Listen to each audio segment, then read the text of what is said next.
happens. We'll see if we can get some answers.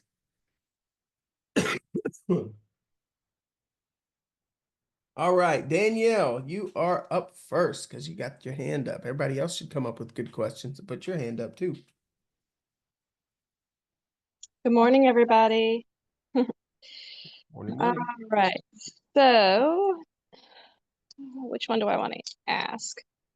Sorry, I'm not prepared. Okay.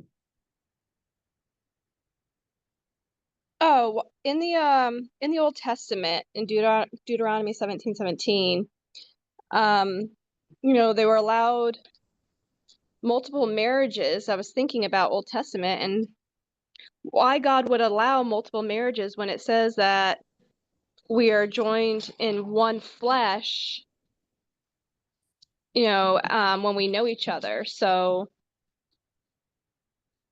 I just had the question of like, why would he allow that? Yeah, it's interesting. So I like that you use the word allow, right? So it's like he permitted it, he allowed it, but that doesn't mean that he endorsed it as his ideal design, right? What we see the Father endorse in the word is really more of like what you said, one husband, one wife. He established marriage as a covenant, of course, between one man and one woman. That's Genesis 2:24. But throughout biblical history, obviously, we do see some polygamy going on. Some of it was allowed due to cultural context, some was allowed just human free will. I don't know that, I don't know why it was allowed, to be real honest with you, but I think we would stick to the fact that though he permitted it, it wasn't his plan. And when he revealed his plan, I think that's when things shifted. And what was the verse that you said?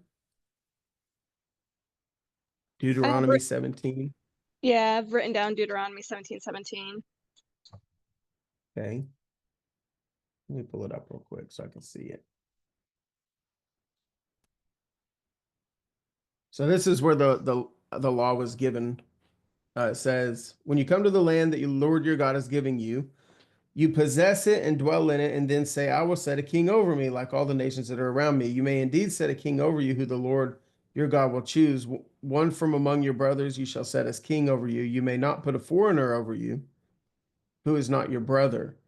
Only he must acquire many horses for himself, or cause the people to return to Egypt in order to acquire many horses, since the Lord has said to you, you shall never return that way again. And he shall not acquire many wives for himself, lest his heart turn away, nor shall he acquire for himself excessive silver or gold. So on this 17:17 says he should not acquire many wives.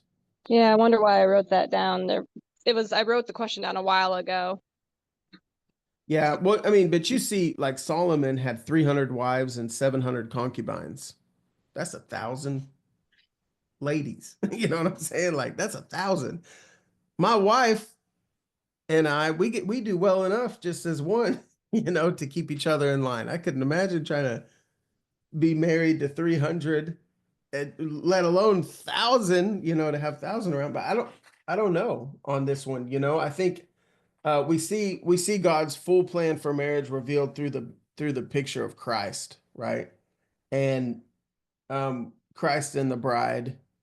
And I think things get a whole lot more clear in the New Testament about what God's will is for marriage. And I personally don't believe that polygamy is his will. I think his will is one man and one woman being married.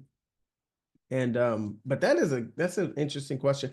There's other pieces of the Old Testament that kind of make you wonder, like, okay, Adam and Eve had their kids, and then what? you know, how did we get all these people in the earth? And some things were permitted, and it was a little bit different before the flood. But you also have to think about how before the flood, it was different. Like even the atmosphere was different. It had never rained. They were strong. They would grow and live hundreds and hundreds of years. I don't know how to answer that question. So you definitely got me stumped on it. But I would say that God's plan for marriage is more thoroughly revealed through New Testament and then through, of course, the bride of Christ and Jesus. So for all of those who are wondering, I think you ought to only be married to one person at a time, and it ought to be man and woman and no other mixes of supposed man and woman. All right, next, let's go to the next one. Melba, what you got?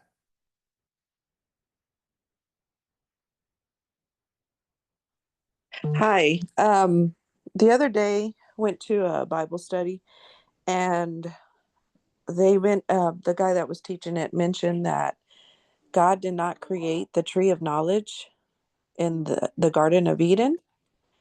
Um, and Who then said that? somebody that was leading the Bible study, he was saying he Oh, didn't make the tree of knowledge. And I was like, but the Bible says right here in Genesis that he did. and he And placed it then, in there. Yeah. but then he started reading the book of Baruch, and it says something in there. What is the book of Baruch? Um, it's it's one of the books of I, that you were talking about yesterday. That I don't Apocrypha. right, and I think it's in the Ethiopian. Oh, the Ethiopian Bible. Okay. Uh-huh.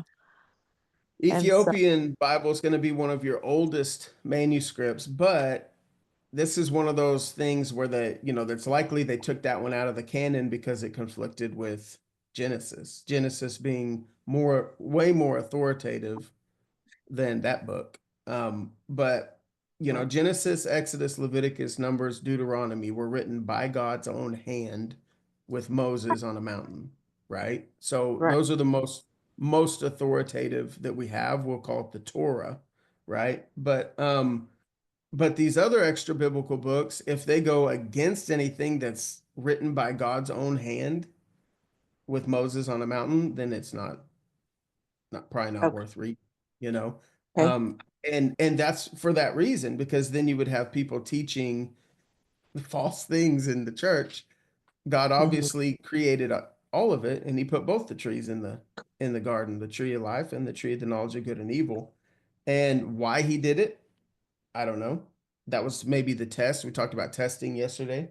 Mhm. Does God test you? Well, he tested them and they failed the test, you know. And so I would say, yeah, I would steer clear. Probably I would recommend steer clear of that teacher and also steer clear of the book. Okay. Anything because of that fact that God wrote that Torah with Moses. Um, and those are our most authoritative. Anything that's going to go against what's written in that is going against what God wrote. Okay. Thank you. I didn't know how to respond Yeah, I would because I I'm not never sure how heard of the to book of respond Baruch. either. Yeah. But okay. Other than to say Yeah. what I just said, but Yeah. cool. Thank you. You're welcome. Okay, Christy, what you got? I want to talk about dream interpretation. Let's go. Okay. I'm just Matt wanting might to speak into know, I this one just too, want to, because he's had a friend who was saying something funny the other day about how it wasn't biblical, but go ahead. yeah, I know that the Old Testament talks about it a lot, and I know that the Bible tells us that we will, have dreams and visions and all that stuff. But I've also been involved years ago in New Age, and so I'm just wanting to make sure, I don't want to step over that line and get back into something that I'm not supposed to be in. Right. Well, it's a huge, huge topic, and God definitely gives dreams. He definitely gives dreams in the New Testament. Some of the dreams that we see, some of the first ones that we see is with Joseph, as far as New Testament goes. Um, and one might venture to say that Old Testament goes up until John the Baptist baptized Jesus. John the Baptizer was an Old Testament prophet, not a New Testament prophet, though we see his story in the New Testament. But the New Testament, it technically the covenant began after Jesus took care of business. So, but when Jesus came into the earth, remember that Joseph the husband of Mary, began to have dreams, and an angel appeared to Joseph in a dream, told him not to fear taking Mary as his wife because the child that she carries was conceived by the Holy Spirit. So technically, that would be New Testament. It's a little early in the storyline, but you also see when Jesus was born, you had the wise men or the magi, and they were warned in a dream not to return to the king of Herod, but to leave by another route after they'd visited him.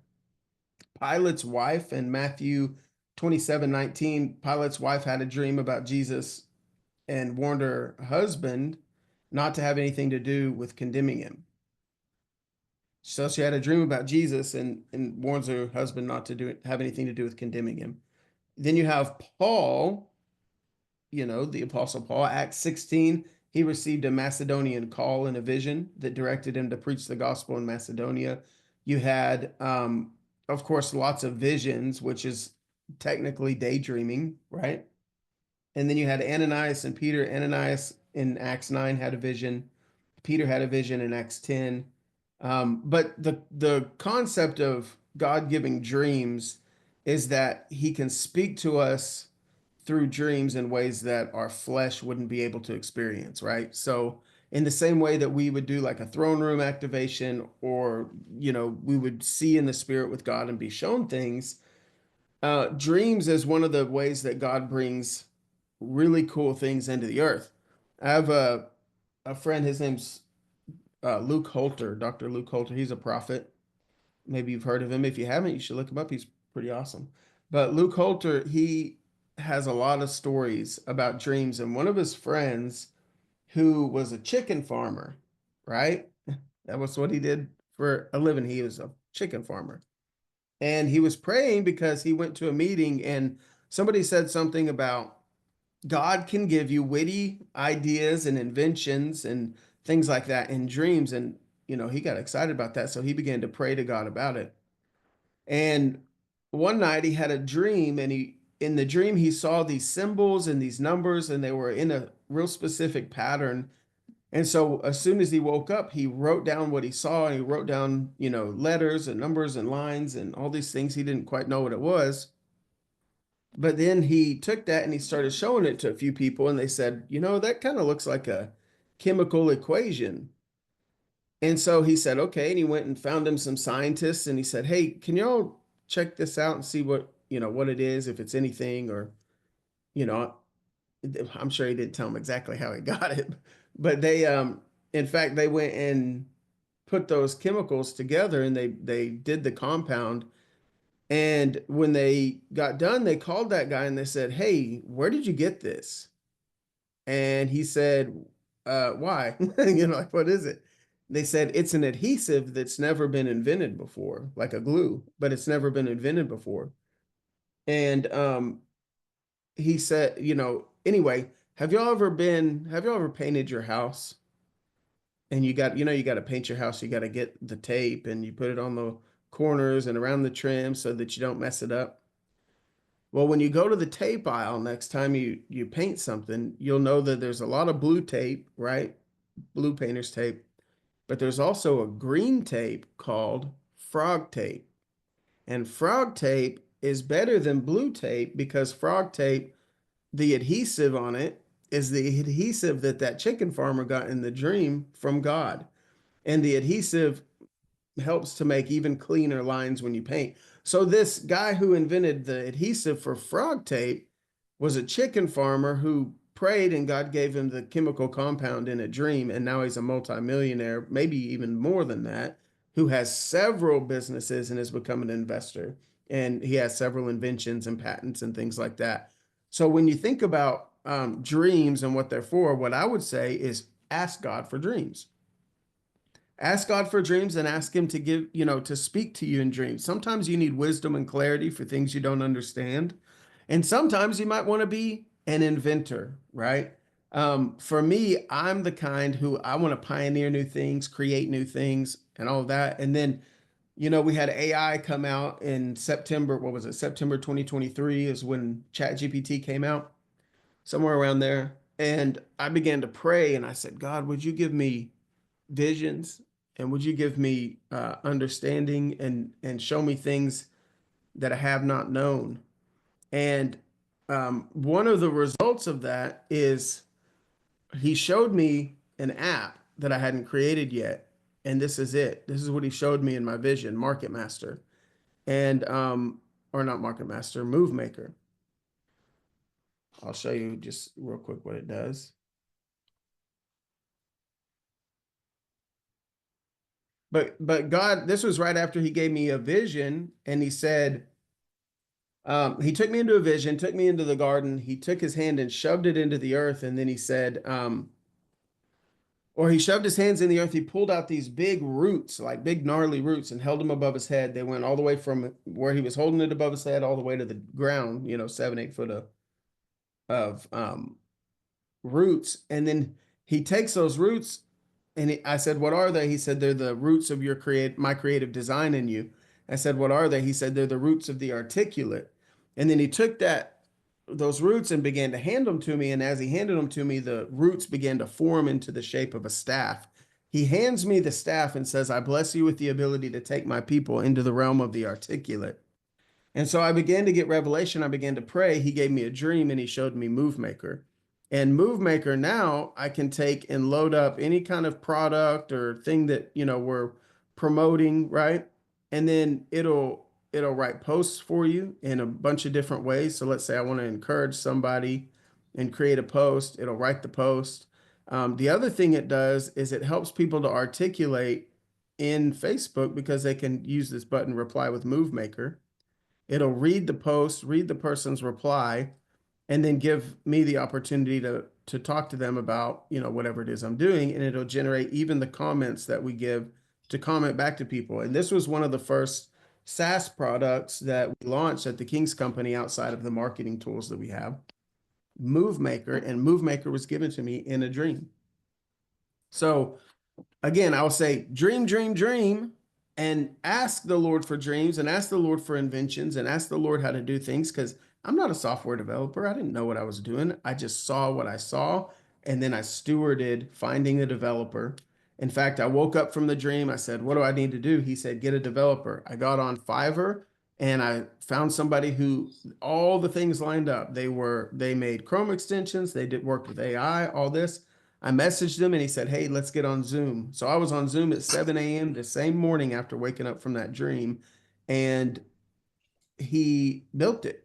And we built it over the next couple months. And now, people who use our marketing systems have access to that tool as well as a few others we've had. So definitely ask God for dreams. Now, when it comes to what you see in dreams, people will see animals, people will have experiences, people's teeth falling out, and all these different things. And if you just take what you see in a dream and you say, I wonder what that means, and instead of taking it to the Holy Spirit, you just Google it, it's very likely you're going to be deceived. You could, because you'll take it to Google and you'll say, what does an alligator mean in a dream? And they'll say, well, it means this and that, and this is what the angel number means, and this is what the symbolism is. And you'll fall into Eastern mysticism responses, New Age responses, Wiccan responses. You'll find people who tend to do more spiritual things than just like, I guess a normal old unspiritual person. And there'll be all kind of answers for what things mean, and none of them are right, because the only one that's right is the one that God shows you. And one of the things that I've learned, and you'll learn this also in looking at Joseph and looking at Daniel, but one of the things that I've learned about dreams is God doesn't give dreams in the language of the dreamer. He gives the dream in the language of the interpreter. And so when we are, partnered together in life, and we're doing life together, one of the things that happens is God might give me a dream with a bunch of crazy symbolism, and then I take it to maybe a prophet friend of mine. I say, hey, I had this dream. I wanted to run it by you. And they'll say, oh, I know exactly what that means. This means that means this means that. It's kind of like when I think it was Nebuchadnezzar had a dream, and Daniel knew what the dream meant. He knew what the cows represented and things like that. And nobody else could interpret this dream, but like Joseph and Daniel could interpret the dreams, because God didn't give the dreams to those kings in the language that the kings would understand. He gave it in the language that his prophets would understand. And because of that, it's taught me to go to the interpreters that God has anointed to get an interpretation for dreams I don't understand. And to understand that, you know, even if some, like if I see a bear, to me the bear represents the teaching anointing of Christ in my life, because in my garden I have a bear, an eagle, a leopard, and a lion. Lion represents counsel, the eagle is the prophetic, the leopard is discernment, and the bear is teaching. And in my garden, this bear, he'll go and grab honey out of the sand hills, and he'll start throwing that honey on different things in my garden, which has all the things that represent different areas of ministry that God has me in. So like there's a deliverance mountain in there. If that bear goes and starts throwing honey on the deliverance mountain, all of a sudden I'll start getting more revelation about deliverance ministry, and I'll probably release a deliverance course. And it's just how those things work with me in the spirit. But just because I have a dream with a bear in it doesn't mean God's talking about it my way. And so if I don't have the full understanding right away, I'll take it to a prophet that I trust, or someone that I trust who interprets dreams and is anointed for that, and they'll interpret it. In the same way, when people bring dreams to me, I'll tell them, look, I either will have the interpretation or it's not for me to interpret. And when people bring me their dreams, all of a sudden, boom, I get it. Right. And I know exactly what it means. Or somebody brings me something and I read it and God speaks to me and says, this is what it means. But sometimes they'll bring me a dream and I look at it and it's just dull to me. It's neutral. I don't have anything for it. And so I'll say, I don't have it. You know, and I'm not gonna force an interpretation based on what I think, because I'm not the interpreter. This dream is spoken in the language of a different interpreter, and you need to find them. And so as far as protocol for dreams, that's what I would say to follow. Hope that makes sense. And Danielle, you're up, but you're the only hand up, so I know some of y'all might have some questions. So be sure to put your hand up and ask some questions. Go ahead, Danielle. Oh, no hand. No, I was trying to unmute on my phone. I couldn't find it. I had a different question, but this one literally popped up in my mind a second ago, and then you called my name, so I'm going with it. How do you know what your calling is? Like, how do you know, if you are a sent one, if you are an apostle or a That's a prophet? great question. So a lot of people would look at these and say, oh, they're just titles, right? And people have come against me and said, oh, all you care about is those titles. You know, you're just trying to be seen or something. You're all about the titles. And I'm not. I mean, I am. I think those are very important things, the offices of ministry, but they're not titles. And I took it to the Lord and I said, God, are these titles? He said, nope. I said, well, then what are they? He said, names. And I said, can you explain that to me? And he said, yes, I can. He said, when I gave Peter his new name, he went from Simon to Peter, remember? When I gave Peter his name, it changed his identity, because when I speak a new name over somebody, it creates possibilities within them. He said, don't forget that I formed the earth and spoke things into existence. And when I speak, my words create things. He said, so if I change, Jacob to Israel, I'm not just saying, here's a new name, go and use that name from now on. What he's doing is he's speaking a new realm of creative revelation over somebody that actually changes their DNA from the inside out. And for us, when we step into one of those mantles, God himself will call you by that name.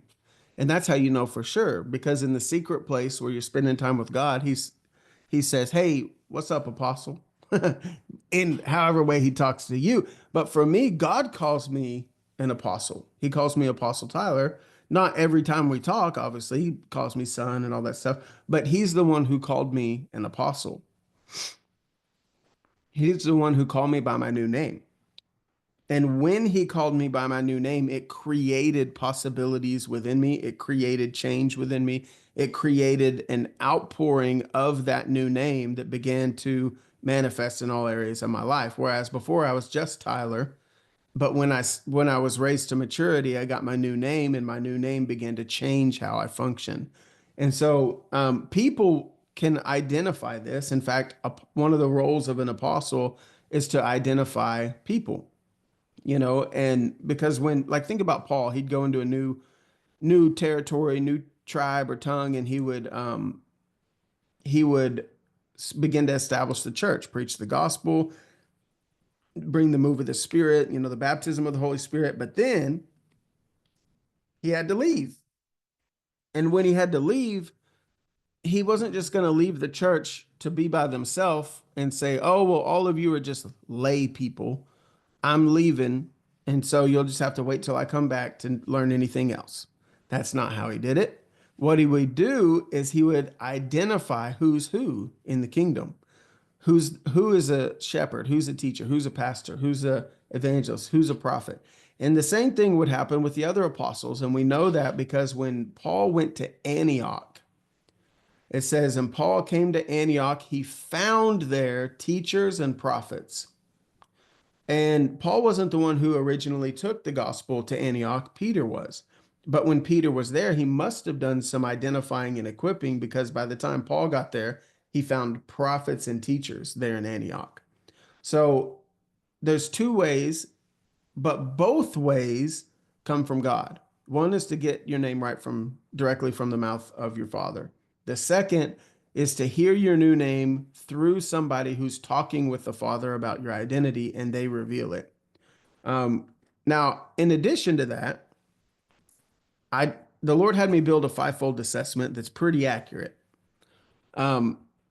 I haven't seen any that were just not accurate. Pretty much every time it's accurate. And if it wasn't accurate, I didn't hear about it. But even like when I take it seasonally, I can see shifts. And I would even say that God can change the ministry or the office that you walk in. It's not like it's you're stuck in them for life in that way. The way that God did it for me was he started with me as a teacher. Now, I do see a progression in it, or I did in my life, but he started with me as a teacher. He moved a small group to my house and had me start teaching people. After the teacher season, he said, put it on the altar. And y'all have heard this story. He put me as a pastor of a local church. And he began to develop me as Pastor Tyler. Then he said, put it on the altar. And he began to send me around with an evangelist who had traveled the nations and began to stretch me as an evangelist. And I began to function in those ways. We would travel a lot, but I'd also host things where we'd go out in the streets and in the malls and stuff like that, and would evangelize. When that season came to a close, he activated me as a prophet. That was probably 2016, 2017. And then after profit, he had me build the King's Company. And as I built the King's Company, I stepped into the fullness of what God has for me, at least so far, as an apostle. And because he took me through the steps, I know how to equip teachers. I know how to equip pastors and prophets and evangelists and even other apostles, because he walked me through those seasons where I functioned as each one of them. So if you're an apostle, it's likely God has walked you through seasons like that as well. Maybe not in the same pattern, but it's likely that you would understand how to equip all of them because you've experienced it personally. And then, you know, but there's some who are just called to be prophets. There are some who are prophets to nations, prophets to communities, and they stay that way their whole life, you know, their whole kingdom life, right?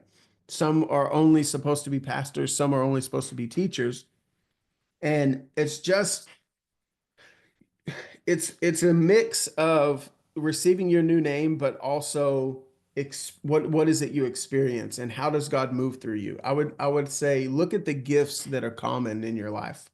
Look at the way God speaks through you as much as he speaks to you, and let that be what gives you signs and wonders that point to the reality of your calling. And then, of course, get it confirmed with people in the church. It's one thing for God to say your name. It's another thing to have that be recognized by others. And it's good to have both. So I hope that helps. Can I ask a second question to that? Sure. You said, have it confirmed by others in the church. Do you think God will actually start, I guess, for lack of a better way of saying it, dropping you hints um, through people in the church with prophetic words before Yeah, he for sure. speaks? For sure. Yeah, prophetic words, exhortations. Honestly, the identifying thing is going to come through exhortations more than it'll come through the prophetic. You may have things where there'll be a straight up prophecy that says, I see you 3 years from now, uh, in this way, and then they say you're going to be operating as a prophet, and sometimes you'll have words like that, but most of the time it's an exhortation, because the word exhortation actually means to summon one into their calling. That's part of what exhortation is. So an exhortation is going to be like a prophecy. They'll say, hey, I see you doing this, I see you doing that, I hear God telling me this about you, but it just doesn't have a prophetic element in the sense that it's not predictive, right? And so, because it's not predictive, it's probably just exhortation. And exhortation is one of the most powerful gifts. It's the one that I think the Father moves in most, is to exhort his children. So, definitely you'll get those hints and you'll get clear words. All Thank right. you. And especially ask for more, and he'll send more people, If you have not, because you ask not. So if you need more clarity, I would just say ask God for more clarity. He'll probably send more people. Christian, what you got? Good to see you. Hey, hadn't seen you in a while. I hadn't talked to you in a while. I have got a question. This is going to be in the area of deliverance. Okay. What is the spirit of grief? How do you know if you've got it, and how do you get rid of it? I had Did you a say pet grief or greed? grief, grief. Okay. I had a pet die back in December, and I am trying to figure out if what I'm still going through, I don't want to cry, is has a spirit of grief come on Uh-huh. me, or is this normal? Because I'm Okay. emotional about everything, not just her death, but everything. And I'm not normally like this. Right. So has Okay. a spirit come in some way? Right. Okay, so here's how you'll know. And this one's pretty straightforward, Christian. But in Hebrew, we have griefs, and then we also see mourning, right? Okay. Grief and mourning are two separate processes. They're two different things. Grief is what Jesus bore on the cross. And the Mhm. definition for grief is weakness, sickness, illness. It's never God's portion for us. It's never anything we should go through, because Jesus already carried it, right? Right. Mourning, though, is a healthy process God gives for us to weep and to mourn the loss of, and it doesn't even have to be death. It can be that we mourn the loss of a job, loss of an opportunity, loss of, relationship, stuff like that. But mourning it has an end date, right? So, Okay. like, when my mom died, Mhm. people were grieving, grieving, grieving. That's when God taught me this back in 2015. And Okay. I didn't catch myself falling into that grief. And the way that I recognized it there was in the realm of, honestly, it's selfish or self-centered, because grief will always turn the situation into your problem rather than into like their problem. So it was my mom who died. It was her who lost her life. But like my brothers and different people around, the pain from that turned into a self-centered reality where their life was just over and everything was terrible because of what happened to her. But the focus shifted from being on her loss to being on their loss. And when Uh-huh. when the focus shifts to being, this is how it's affecting me, this is how I'm doing, et cetera, that's how you know it's a grief. When it turns to self-focus, it's grief. Mourning will Mhm. always remain focused on the thing that was lost, Mhm. or mourning. Like when Jesus wept, he wept because Lazarus had died.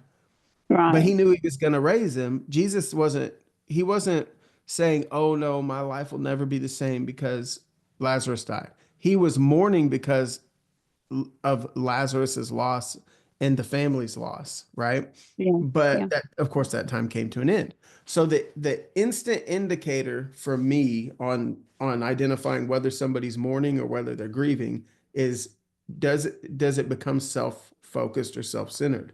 And I know that's tough, but that's the indicator. If it Okay. turns to, man, this is how it's affecting me, and it just becomes the self thing, then it's probably grief. Now, Okay. grief, because it's a weakness, sickness, illness, rather than a process of weeping or mourning, it can become chronic in its patterns, right? Because the moment that we allow mourning to shift into grieving is the moment that we come into agreement with the trauma. And when we come into agreement with the trauma gives the right to then manifest in whatever way that trauma can be triggered. And it sounds like for you, if a lot of things are making you weep and cry, it just tells me that there's a lot of instances where that trauma may be getting triggered Okay. versus um versus not being triggered, I guess. And so if there's a chronic Okay. pattern, I would treat it as grief. I wouldn't necessarily call it a spirit of grief. It could be a spirit if you feel that there's like a demonic presence in it. But if not, then um if you I don't know if you have reflective heart restructuring, like the book from Dethroning Stress or not, but that's how I would address it, is to do reflective heart restructuring and fix the root of the trauma and get God to speak into that so that it's removed, and then you won't be triggered anymore. Okay. Something along the same lines of this deliverance. I've been going through some things with a person that I felt God brought into my life, to bring alongside in ministry. And it's been like witchcraft every time. I mean, something shifted. And lately it feels like witchcraft every time I speak to this person, no understanding or anything. So there's a lot of spiritual things going on right now, and it's overwhelming. So, yeah. But Have you're I got, saying that what is the witchcraft that's happening, or what do you feel is happening? um, the person all of a sudden shifted. Something happened. I'm not exactly sure what happened with her. But her whole demeanor changed. It's like she became very critical, very judgmental. Um, and I started trying to direct her. And I mean, I really felt like the Lord brought me alongside her to help her. And she has grown as a prophet since she's come alongside, but her nature shifted and it became more of a critical, biased, judgmental posture that she took. And nothing I say is getting through to her. She's not receiving. She's turning everything around that I tried to, bring to her. And it's So like, do you feel it like feels like that witchcraft. relationship's being stolen? Yeah. Yeah, I do. Okay. So this is the way I'm seeing that. You know, Okay. the devil prowls around like a roaring lion seeking whom he can devour. What that means is that if you watch a lion that surrounds a flock of whatever kind of animal they're looking for a meal Yeah. from, they're not going to take the strongest. They're going to look for any of them that are weak, right? And remember that the definition of grief is weakness, sickness, illness. So Okay. if it is true that you're in a season where grief is trying to, run rampant in your life, then that makes you weak in that sense because the definition of grief is weakness. So Okay. if that's what's going on, that could literally be a trigger for Satan to begin working to steal that relationship, because we know Satan comes to what? Steal, kill, destroy. And so if Right. he's going to, it sounds like in this case, it's stealing the relationship, stealing the opportunity, but doing it because there seems to be weakness. And so I would think that when the grief situation's dealt with, you'll see a shift in that as well. Okay.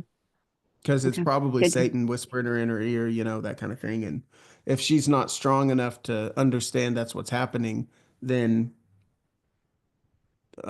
she won't realize that's what's happening, and it'll just seem like she's changed, you know? Right. Okay. All right. Yeah, I Well, think I I'd know approach it that The way. Lord told me, back around the 1st of December to take the first 3 months of this year to really just be reflective. He wanted to show me some things. He's had me setting up things behind the scenes to launch in another area of ministry. And, so I'm taking that 3 months, and it's like, thank you, Lord, that you gave me that 3 months, because I really thought I would be up and running by now. I had no idea that my dog's death would trigger everything that started happening. Yeah. So it's been rough. Have I got access to that that you were talking about? What I want to do is I'm going to ask Carrie. Carrie, can we set up a round table and just do reflective heart restructuring with Christian and walk her through it? And then they'll reach out to you, Christian, to set a time that works best for Okay. everyone. And then All just right. meet with the team, and they'll walk you through it, whether you have it or not. Okay. Because All right. I'm Sounds not sure good. if you do it or don't. All right. Sounds good. Appreciate it. Absolutely. Well, we made it through another round of questions. I think tomorrow's Friday. Tomorrow we should do something fun. So I'll come up with something for tomorrow. And then next week we'll probably get into the word. I think I feel like I'm being led to talk with Matt and see about getting and maybe bringing Matt in next week. So Matt, let's talk about that for some Bible training, and we'll get back in the word for a little bit because it's gonna stir some things up in us, and I think God wants to speak some things to us from His Word. So y'all have an amazing rest of your Thursday. If you need anything, feel free to reach out, and I'll see you tomorrow.